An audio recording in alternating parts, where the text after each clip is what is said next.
अपने जो दर्शक गण हैं, जो श्रद्धालु गण हैं, उनको कि आप लोग ना राहु केतु की शांति के लिए आप माँ सरस्वती का जाप करें, उनकी चालीसा पढ़ें, क्योंकि माँ सरस्वती की वंदना करने वालों का मति भ्रम नहीं होता है। राहु केतु सबसे पहले मति को भ्रम करते हैं। जय मैं सरस्वती विद्यादात्री हंस वाहिनी पुस्तक धारिणी ज्ञानदात्री माँ शारदे माँ भारती की चरणों में कोटि कोटि नमन।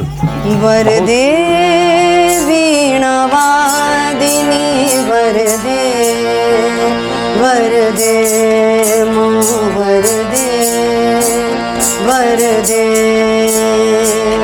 प्रिय स्वतंत्र रव अमृत मंत्रणव प्रिय स्वतंत्र रव अमृत मंत्रणव भारत में भर दे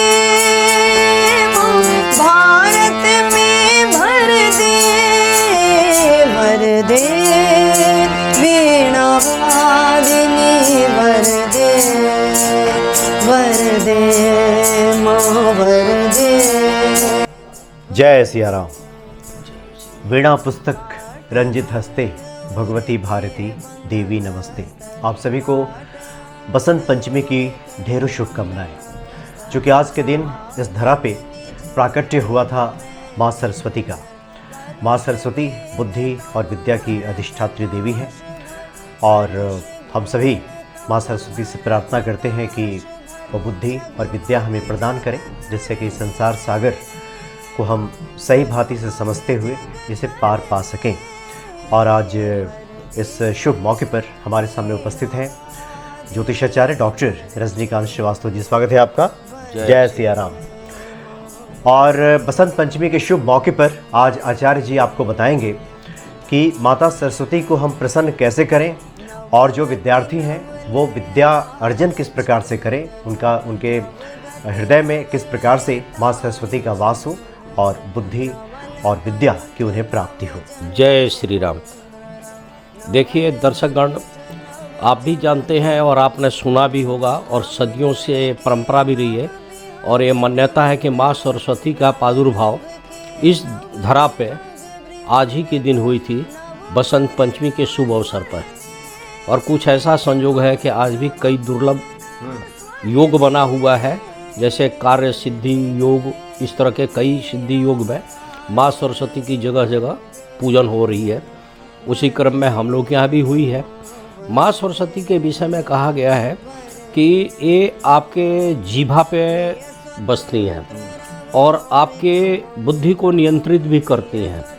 और माँ सरस्वती के विषय में ये कहा गया है कि माँ सरस्वती जिस पे मेहरबान होती है उसको अपार ज्ञान की प्राप्त होती है और उसके कंठ मधुर हो जाते हैं।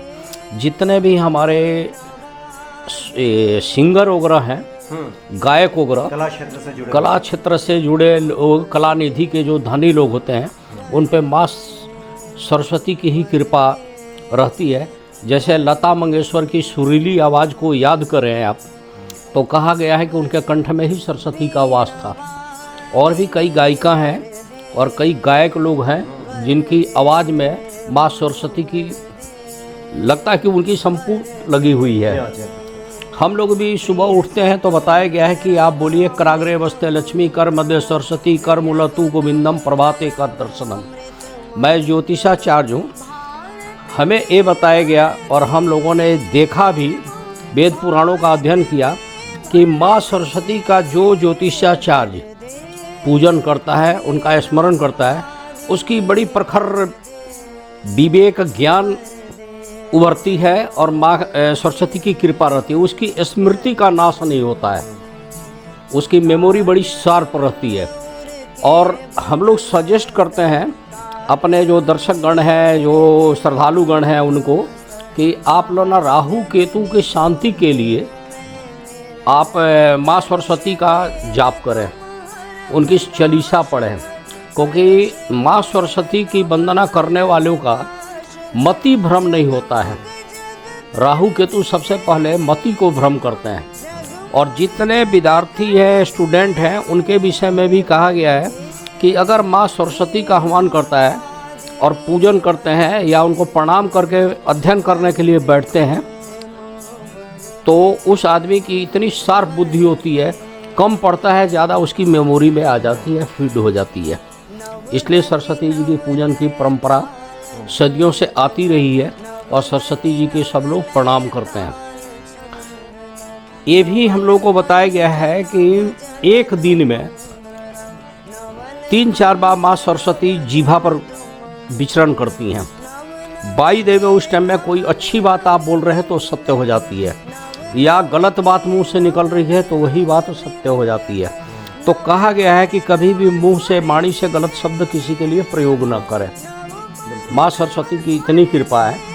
और सरस्वती जी को जो मैं बचपन से देखते आया था कि हम लोग जब पूजा करते हैं तो जो नॉर्मल पूजा की थाली होती है, धूप वगैरह है, और उसमें हम लोग जैसे गंगा जल रख लिए, अक्षत रख लिए, रोली रख लिए, ये सब रख लिए। साथ में हम लोग क्या देखते हैं कि बेर का प्रसाद और गाजर का प्रसाद जरूर रखते थे, शुरू से रहे। बूंदी वगैरह भी रखा जाता था, बच्चे थे स्कूल में बांटे जाते थे सरस्वती जी की पूजा पे। हर स्कूलों में तब के टाइम में पूजा होती थी, माँ सरस्वती स्कूल की तरफ से होती थी। साथ में ये भी बता दें कि आज का पूजन तो सभी कर ही रहे हैं, हाँ, आगे भी विद्यार्थी किस प्रकार से माँ सरस्वती को प्रसन्न करें कि माँ सरस्वती कृपा उन पर बरसती रहे। कुछ अन्य उपाय जो आप बताना चाहें अन्य दिनों के लिए भी? अन्य दिनों के लिए तो मैं ये कहूँगा कि कोई भी स्टूडेंट है या कोई भी कला के क्षेत्र से जुड़े लोग हैं या कोई भी ज्योतिषाचार्य हैं, वो अपने पूजन स्थान पर या जो उनके स्टडी का रूम है या कोई कार्यालय है, वहाँ माँ सरस्वती की तस्वीर जरूर रखें। एक प्रतिमा बने आ जाती है चेहरे पे, और उसका आह्वान करके माँ सरस्वती की चालीसा का पढ़ें। अगर किसी कारणवश किसी को सरस्वती चालीसा याद नहीं है, किताब अवेलेबल नहीं है, तो जनरल चीज़ें हैं, जय माँ शारदे, जय माँ भारती जी, ये बोलिए। हे माँ सरस्वती विद्यादात्री, हंसवाहिनी, पुस्तक धारिणी, ज्ञानदात्री, माँ शारदे, माँ भारती। तो ये जो माँ सरस्वती की है, तो आपकी वाणी में वो ओजस्व, वो सत्यता आ जाएगी कि आपके मुख से निकली हुई बात सत्य होगी। वाक सिद्धि जिसे कहते हैं। वो सिद्धि कहते हैं, वाक सिद्धि हो जाती है। तो सरस्वती जी का पूजन करना चाहिए। सरस्वती जी के पूजन में पुस्तक, कॉपी, किताब ये सब रख के प्रणाम करना चाहिए। आज भी हमारे यहाँ पूजन हुई है, पूरे मोहल्ले के बच्चों ने अपनी किताब कॉपी ले आकर रख के पूजन किया है। सबसे बात है, बल्कि एक ये घर बच्चे का पहली बार अक्षर की एक विधि होती है ना, पहली बार पेन चलाने, कलम, तो उसकी पूजा में आज सरस्वती जी के दिन ही पंडित से उन्होंने करवाया। अच्छा लगा देख के। पर बसंत पंचमी के स्तर पर सभी को बसंत पंचमी की हार्दिक शुभकामनाएं। माँ सरस्वती का आशीर्वाद आप सब पर सदैव बना रहे, ऐसी हम कामना करते हैं। जय माँ सरस्वती।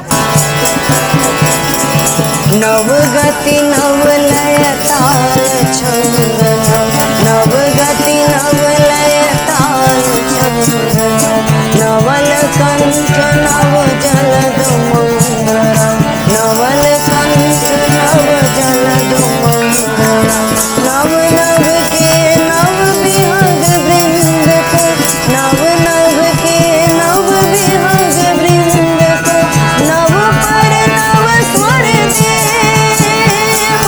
नव पर नव स्वर दे, वरदे वीणा वादिनी वरदे, वरदे माँ वरदे, वरदे।